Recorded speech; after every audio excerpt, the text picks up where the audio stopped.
মোটামুটি বছর ভালো হয়নি। ভালো হয়নি নাকি? এর থেকে আরো ভালো হয়। বাইরে দেখে বিষ বিষ ব্যবহার করতে হবে ভালো। ভালো বীজ আবার একটু পাই না।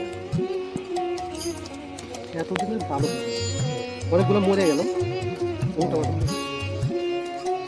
যেমন আছেন হ্যাঁ, নোয়াখালীর লোক ছিল, আপনার এদিকে?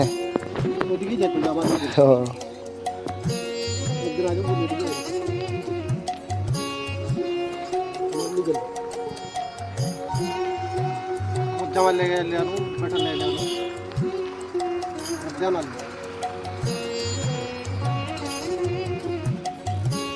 কত টাকা টমেটো বিক্রি হবে তাও আপনার? 40,000 টাকা তো খরচ এক বিঘার উপরে।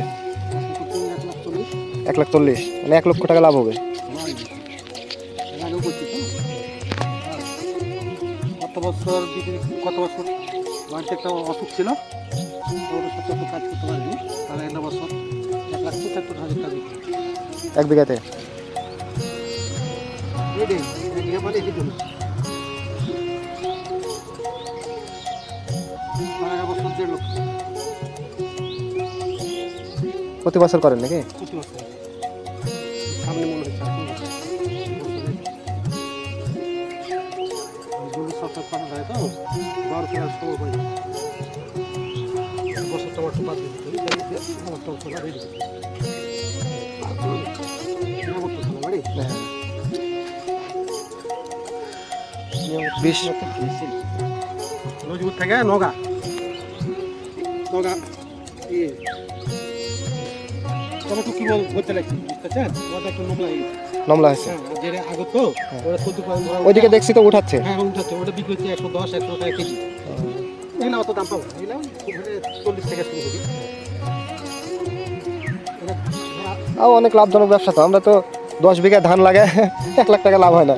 না ধান পারবে আপনার 1 বিঘা জমির উপরে 1 লাখ টাকা টার্গেট আপনার লাভ। সবজি করেন, সবজির সাথে ধান পারবে।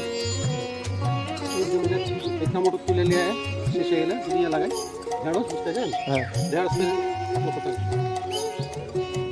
আমি করেছি, এই জমি 1 লক্ষ টাকা দিচ্ছি।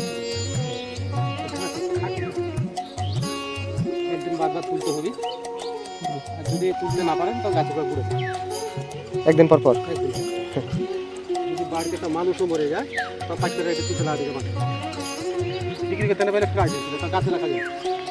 এই হলো সমস্যা।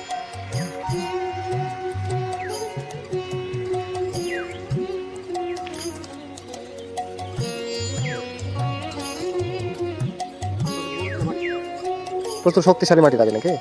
মাইটেল মাটি